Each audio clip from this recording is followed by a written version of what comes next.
Friends, पिछले भाग में आपने पढ़ा था, एक दिन आरती बैठकर अखबार पढ़ रही थी कि तभी अचानक फ़ोन की घंटी बजी। जैसे ही आरती ने फ़ोन उठाकर कान पर लगाया तो कुछ ऐसा सुना कि उसके पैरों तले ज़मीन खिसक गई और वह वहीं सोफे पर बैठ गई। उसे घबराए और हाथ बढ़ाए देखकर कमलेश उसके पास आई और हाथ बढ़ाते हुए बोली, क्या हुआ बेटी, इतनी घबराई हुई क्यों हो, किसका फ़ोन है? यह सुनकर आरती कहती है, माँ पंडित जी का फ़ोन है। कार्तिक जेल में एक हवलदार को घायल कर उसकी पिस्तौल लेकर फरार हो गया है। पुलिस उसके पीछे लगी हुई है, लेकिन अभी तक उसका कोई पता नहीं चला। माँ, मुझे डर लग रहा है कि अगर वह कहीं यहाँ आ गया तो आरती एक ही सांस में हाथ बढ़ाते हुए सब कुछ कह गई। यह सुनकर कमलेश भी घबरा जाती है। अब आगे वह कुछ देर कुछ सोचकर आरती को संभालते हुए कहती है, तुम चिंता मत करो आरती, ऐसा कुछ नहीं होगा। अरे उसे क्या पता कि हम यहाँ रहते हैं, और अगर पता भी लग गया तो वह हमारा कुछ नहीं करेगा। मैं तुम्हारे साथ हूँ, चिंता मत करो। तब आरती कहती है, नहीं माँ, मुझे एक अजीब सा डर सता रहा है। तभी साहिल वहाँ आ जाता है। आरती को घबराए हुए देखकर वह आरती के पास बैठकर कहता है, क्या हुआ आरती, तुम इतनी घबराई हुई क्यों हो? तब कमलेश कहती है, बेटा, पंडित जी का फ़ोन आया था। उन्होंने बताया था कि कार्तिक जेल में किसी हवलदार को घायल कर उसके हाथ से पिस्तौल लेकर फरार हो गया, और आरती को डर लग रहा है कि अगर वह कहीं यहाँ आ गया तो। यह सुनकर साहिल कुछ देर चुप रहता है और कहता है, तुम चिंता मत करो, मैं हूँ ना, कुछ नहीं होगा। यह कहकर वह आरती का मुंह अपने हाथों में लेकर आरती की तरफ देखते हुए आरती को तसल्ली देता है, लेकिन आरती को एक अनजाना सा डर सता रहा था। तब साहिल कहता है, मुझ पर भरोसा नहीं क्या तुम्हें? मैं वादा करता हूँ कुछ नहीं होगा तुम्हें। तब कमलेश कहती है, बेटी तुम चिंता मत करो, हम हैं ना। लेकिन आरती की घबराहट कम नहीं होती। तो कमलेश कहती है, चलो हम मंदिर चलते हैं, मंदिर जाकर तुम्हें कुछ राहत मिलेगी। यह सुनकर आरती घबराते हुए और हाथ बढ़ाते हुए कहती है, नहीं माँ, मैं घर से बाहर नहीं जाऊंगी और ना ही किसी को जाने दूंगी। तब साहिल कहता है, आरती मुझ पर विश्वास नहीं है तुम्हें, चलो मेरे साथ। यह कहकर साहिल और कमलेश जबरदस्ती आरती को लेकर और पिंकी को लेकर मंदिर चले जाते हैं। वहां जाकर वे लोग प्रसाद चढ़ाकर भगवान के दर्शन करते हैं। कमलेश आरती के लिए मन्नत मांगती है और कहती है, मेरी बेटी ने बहुत कुछ सहन किया है, अब उसके साथ और गलत मत करना। अगर कुछ करना ही है तो मेरे साथ करना। सभी मंदिर में दर्शन कर बाहर आ जाते हैं। बाहर प्रांगण में जैसे ही आते हैं कि एक गोली की आवाज़ उन्हें सुनाई देती है। गोली की आवाज़ की गूंज से मंदिर में भाग दौड़ मच जाती है और यह देखकर एक तेज आवाज़ सुनाई देती है कि सभी अपनी अपनी जगह पर रुक जाओ वरना अच्छा नहीं होगा। यह सुनकर कमलेश और आरती आवाज़ की तरफ देखती हैं और सामने हाथ में पिस्तौल लिए कार्तिक को देखकर घबरा जाती हैं। कार्तिक को देखकर कमलेश और आरती, वह सभी लोग उसके हाथ में पिस्तौल देखकर अपनी अपनी जगह पर खड़े हो जाते हैं। तब कार्तिक कमलेश, आरती, साहिल और पिंकी के पास आता है और कमलेश की तरफ देखते हुए कहता है, मेरी प्यारी माँ कैसी हो? फिर वह आरती की तरफ देखते हुए कहता है, अच्छा तो शादी भी हो गई। साहिल को देखकर हाथ जोड़कर बदतमीजी से कहता है, प्रणाम मेरे जीजा जी। ये कहकर शैतानी हंसी हंसता है। साहिल को भी समझते देर नहीं लगती कि यह कार्तिक है। तब कमलेश कहती है, देखो कार्तिक, अच्छा नहीं होगा, तुम यहाँ से चुपचाप चले जाओ। यह सुनकर कार्तिक गुस्से में भरता है और कहता है, ऐसे कैसे चुपचाप चले जाऊं? जो तुमने किया है जरा उसका हिसाब तो चुकता कर लो। तब कमलेश कहती है, जो कुछ तुमने पहले गलत किया उसकी सज़ा तो तुम्हें मिल चुकी है, और अगर अब कुछ किया तो फिर तुम जीवन भर की सज़ा काटोगे। आरती कार्तिक को देखकर घबरा जाती है। तब साहिल उसे अपने हाथों से पकड़कर हिम्मत देता है। आरती घबरा कर साहिल से लिपट जाती है। कमलेश की बात सुनकर कार्तिक काफ़ी गुस्से में हो जाता है और कहता है, तुम्हारी वजह से मुझे और मेरे दोस्तों को जेल में जानवरों की ज़िंदगी बितानी पड़ रही है, उसका बदला तो मैं लेकर रहूँगा। कमलेश कार्तिक को काफ़ी समझाने की कोशिश करती है, लेकिन कार्तिक समझने को तैयार ही नहीं था। तभी कार्तिक की तरफ पिस्तौल कर देता है। यह देखकर सभी घबरा जाते हैं। कमलेश आरती भी घबरा जाती है। कुछ देर में एक गोली चलती है और वातावरण में गोली की आवाज़ गूंज उठती है, लेकिन साहिल भागकर उसका हाथ ऊपर कर देता है, जिससे कि गोली सीधी आसमान की तरफ चली जाती है और सभी बहुत घबरा जाते हैं। यह देखकर कार्तिक बहुत गुस्सा हो जाता है और वह अपना हाथ साहिल से छुड़ाना चाहता है, लेकिन साहिल कार्तिक के हाथ से पिस्तौल लेना चाहता है।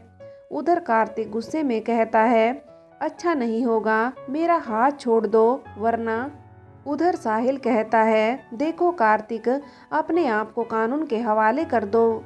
यह पिस्तौल मुझे दे दो वरना अच्छा नहीं होगा तुम्हारे लिए। दोनों की आपसी गुट्टम गुट्टा और छीना झपटी देखकर सभी बहुत घबरा जाते हैं। आरती घबराकर बार बार कहती है, साहिल जी छोड़ दीजिए वरना गोली चल जाएगी। कमलेश भी कहती है, हाँ बेटा साहिल छोड़ दो वरना गलती से गोली चल जाएगी। लेकिन साहिल नहीं छोड़ता है और इसी छीना झपटी में 2 गोलियां चलती हैं। सभी यह देखकर भौचक्के खड़े रहते हैं। दोनों गोलियां सीधी साहिल के सीने में लगती हैं और वह लड़खड़ा कर नीचे जमीन पर गिर पड़ता है। यह देखकर आरती के मुंह से चीख निकल पड़ती है और वह भागकर साहिल को संभालती है। साहिल के शरीर से लगातार खून बह रहा था। आरती उसका सिर अपनी गोद में रखकर रो पड़ती है और कहती है, साहिल जी यह आपको क्या हो गया। पिंकी भी अपने पापा की हालत देखकर रो पड़ती है। साहिल हाथ बढ़ाते हुए कहता है, आरती मुझे माफ़ कर दो, मैंने ज़िंदगी भर तुम्हारा साथ निभाने का वादा किया था और अब इस बीच सफ़र में तुम्हें छोड़कर जा रहा हूँ। यह सुनकर आरती कहती है, साहिल जी आपको कुछ नहीं होगा, मैं आपको कुछ नहीं होने दूंगी। यह कहकर वह सबसे मदद के लिए गुहार लगाती है, लेकिन कोई भी कार्तिक के डर से आगे नहीं बढ़ता। कार्तिक यह देखकर जोर जोर से हंसता है। कमलेश को तो यह देखकर जैसे गहरा धक्का लगा हो। वह मूर्ति बनी अपनी जगह पर खड़ी शून्य आंखों से सब कुछ देख रही होती है। तब साहिल कहता है, आरती मेरे पास ज़्यादा वक्त नहीं है, तुम रो मत। मैंने तुमसे वादा किया था ना, तुम्हारी आंख में एक भी आंसू नहीं आने दूंगा। आरती कभी भी मुझे याद कर दुखी मत होना। मेरे जाने के बाद मेरी पिंकी का ख्याल रखना। यह कहकर वह पिंकी के सिर पर हाथ रखता है और कहता है, आरती चाहे कुछ भी करना, लेकिन मेरी पिंकी पर कोई आंच मत आने देना। आरती मुझसे वादा करो कि तुम पिंकी का पूरा ख्याल रखोगी और अपने आप को कभी भी मेरी याद में दुखी नहीं होने दोगी। मैं बहुत भाग्यशाली हूँ आरती, जो तुम मुझे पत्नी के रूप में मिली। मैं हर जन्म में भगवान से यही प्रार्थना करूँगा कि तुम ही मुझे पत्नी के रूप में मिलो। आई लव यू आरती, मैं तुमसे बहुत बहुत बहुत प्यार करता हूँ। साहिल की आवाज़ लड़खड़ाने लगी। उधर कार्तिक शैतानी हंसी हंस रहा था और बार बार कह रहा था, कहा था ना मैंने कि छोड़ दो। अब लो मेरे प्यारे जीजा जी, जाओ भगवान के पास, अलविदा। यह कहकर वह जोर जोर से हंसता है। तभी कमलेश लपक कर उसके हाथ से पिस्तौल ले लेती है। यह देखकर कार्तिक घबरा जाता है और कहता है, माँ माँ यह आप क्या कर रही हो। लेकिन कमलेश बिना कुछ कहे ही सीधी 2 गोलियां कार्तिक पर दाग देती है। गोली सीधी कार्तिक के सीने पर जाकर लगती है और कार्तिक लड़खड़ा कर नीचे गिर जाता है। उधर साहिल आरती को छोड़कर भगवान के पास चला जाता है। आरती की यह देखकर चीख निकल पड़ती है और वह साहिल से लिपटकर फूट फूट कर रो पड़ती है। कमलेश एकदम से जमीन पर लड़खड़ा कर नीचे बैठ जाती है और उसके पास से पिस्तौल झटक कर उसके पास ही गिर जाती है। उसकी आंखों से आंसू बहने लगते हैं। जिन हाथों से, जिस कोख से जन्म दिया, जिन हाथों से पाल पोस कर लाड़ प्यार से बड़ा किया, आज उन्हीं हाथों से उसे मौत के घाट उतार दिया। यह सोचकर और अपनी बेटी की उजड़ी हुई मांग देखकर कमलेश फूट फूट कर रो पड़ती है और जोर जोर से रोने लगती है। सभी उसे देखकर बहुत दुखी हो जाते हैं। तभी कार्तिक, जो नीचे जमीन पर पड़ा तड़पड़ा रहा था, वह कमलेश के पास पड़ी पिस्तौल उठा लेता है और उसमें बची एक गोली से सीधे कमलेश पर दाग देता है। गोली सीधे कमलेश के सिर में लगती है। आरती यह देखकर अपनी माँ की तरफ लपकती है और कमलेश कुछ ही देर में तड़प कर अपनी जान दे देती है। आरती यह देखकर अपनी माँ को याद कर रो पड़ती है। तीनों की लाश वहाँ पड़ी होती है। लोग खड़े रहकर यह नज़ारा देख रहे थे। सबकी आंखों में आंसू थे। आरती पिंकी को सीने से चिपकाए जोर जोर से विलाप कर रही थी। ऐसा लग रहा था जैसे उसके रुदन को देखकर धरती आसमान भी चीख कर रो पड़ेंगे। आरती साहिल का सिर अपनी गोद में रखे और अपनी माँ का सिर अपने हाथों में लिए जोर जोर से रो रही थी। पिंकी भी आरती से चिपक कर रो रही थी और बार बार पापा पापा कहकर साहिल से कह रही थी, पापा उठो ना, आपको क्या हो गया, हमें घर भी तो चलना है। सभी यह देखकर अपने आंसू रोक नहीं पा रहे थे। चारों तरफ पिंकी और आरती के रोने की आवाज़ गूंज रही थी। ऐसा लग रहा था जैसे अभी धरती भी आरती के रुदन से फट जाएगी। तभी बारिश होने लगी, जैसे कुदरत भी आरती के दुख से दुखी होकर अपने आंसू बहा रही थी। तभी किसी ने पुलिस को सारी सूचना दे दी। कुछ ही देर में पुलिस वहां आ गई और तीनों लाशों और पिंकी और आरती के साथ उन्हें थाने ले गई। कुछ ही देर में तीनों लाशों को अस्पताल पहुंचाया गया, जहां पोस्टमार्टम के बाद कमलेश और साहिल की बॉडी आरती को दे दी। कार्तिक की लाश लेने से आरती ने साफ इनकार कर दिया। पंडित जी की बेटी और दामाद ने जब यह सुना तो वह भी भाग कर थाने आ गए। आरती तो जैसे अपने होशो हवास खो चुकी थी। लोगों के बयान के बाद और जरूरी कागजी कार्रवाई के बाद पुलिस ने साहिल और कमलेश की बॉडी आरती को दे दी। पंडित जी की बेटी और दामाद आरती और पिंकी को सहारा देकर कमलेश और साहिल की बॉडी घर लेकर आए और कुछ जरूरी क्रियाक्रम दोनों की लाश को शमशान ले जाया गया। आरती तो जैसे अपने होश खो चुकी थी, लेकिन साहिल और कमलेश का आरती और पिंकी के सिवा कोई नहीं था। लोगों ने कहा कि अगर साहिल के कोई बेटा या दूसरा भाई होता तो वह चिता को अग्नि देता। अब भला अग्नि कौन देगा? लेकिन पंडित जी की बेटी ने आगे बढ़कर कहा कि पिंकी देगी और आरती देगी। लोगों ने ज़्यादा कहना उचित नहीं समझा और आरती और पिंकी के हाथों साहिल और कमलेश को अग्नि दिलवा दी। आरती अपने होशो हवास में नहीं थी। लगातार शून्य होकर कुछ ताकती रहती और फिर एकाएक अपनी माँ और साहिल को याद कर रो पड़ती। उधर पंडित और पंडिताइन ने जब यह सुना तो वह भी भाग कर आरती और पिंकी के पास आ गए। 12 दिन तक मौत के बाद होने वाली क्रियाक्रम चलते रहे।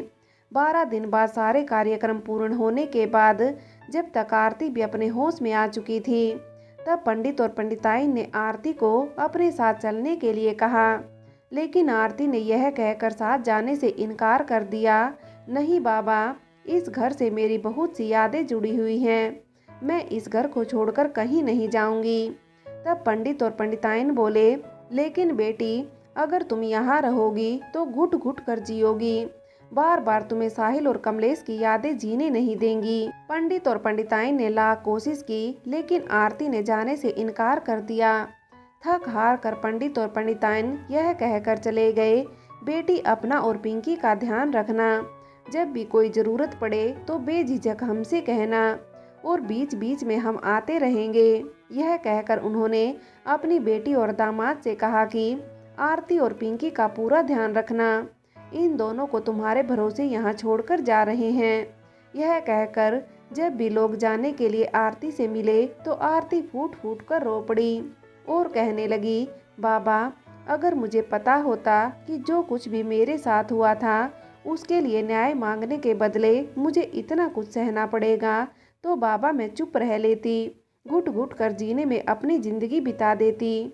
मेरी वजह से कितना कुछ हो गया बाबा, शायद इसलिए मेरी तरह बाकी की औरतें सब कुछ सहन कर या तो चुपचाप अपनी जान देने में भलाई समझती हैं या घुट घुट कर अपनी ज़िंदगी बिता देती हैं।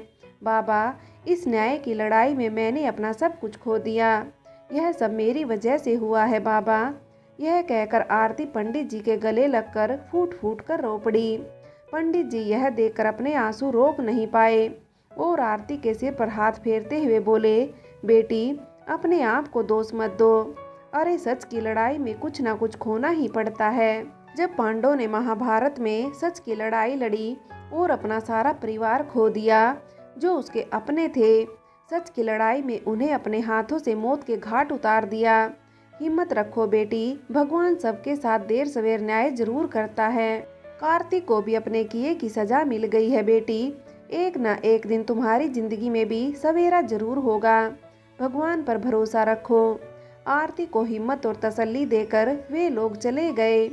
साहिल और कमलेश के जाने के बाद आरती को जब अपनी माँ और साहिल की याद सताती तो वह कभी उन तस्वीरों से बातें करती, कभी घर की दीवारों से, कभी उन्हें याद कर रो पड़ती तो कभी याद कर हंसते हुए अपने साथ गुजरी हर बात के बारे में उनकी तस्वीरों से बातें कर मुस्कुरा उठती।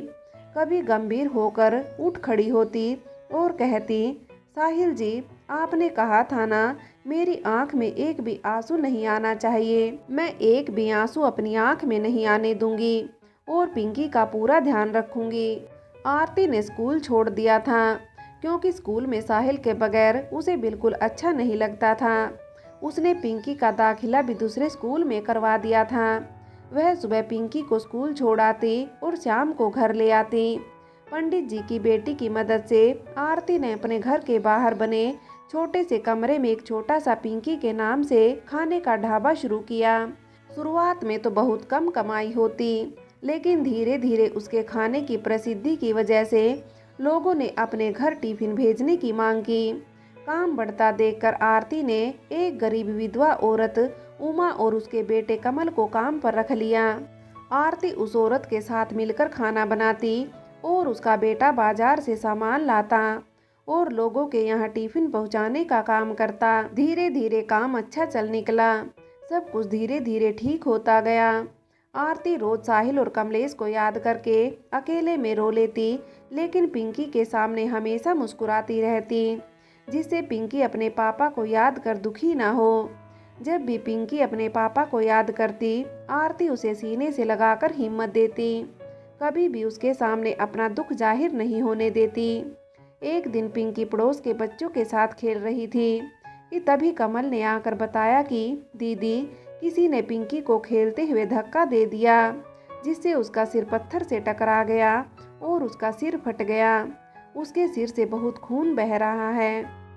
यह सुनकर आरती के पैरों तले जमीन खिसक गई। वह भागकर पिंकी के पास पहुंची तो देखा कि उसके सिर से लगातार खून बह रहा था। यह देखकर आरती घबरा गई और रोते हुए पिंकी को संभाला। उसने अपने साड़ी के पल्लू में से कपड़ा फाड़कर पिंकी के सिर पर लपेट दिया, लेकिन खून रुकने का नाम नहीं ले रहा था। आरती कमल की मदद से मोटरसाइकिल पर पिंकी को अस्पताल ले गई, लेकिन स्थानीय अस्पताल ले जाने पर डॉक्टरों ने पिंकी की हालत को देखकर उसे शहर के सबसे बड़े अस्पताल में ले जाने की सलाह दी।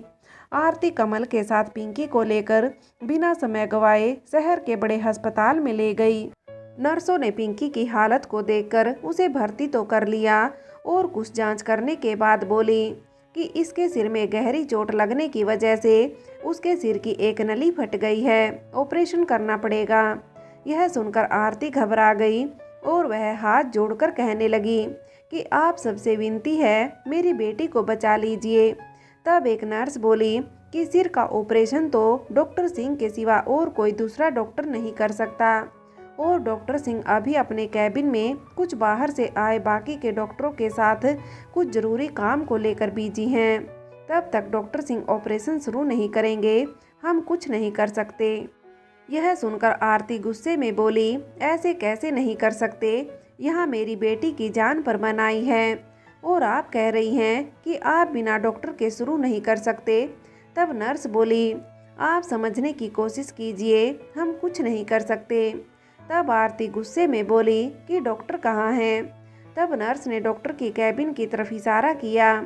आरती उस तरफ दौड़ पड़ी। यह देखकर वहां खड़ी दो नर्सों ने उसे रोकने के लिए उसके पीछे दौड़ पड़ी, लेकिन आरती ने दौड़कर धक्का देकर कैबिन का दरवाज़ा खोल दिया। उसे इस तरह अंदर आए देखकर सभी लोग हैरानी से उसे देखने लगे। उसके पीछे दौड़कर आई नर्सों ने उसे बाहर ले जाने लगी। फ्रेंड्स, आगे की कहानी के लिए कहानी का अगला भाग देखें।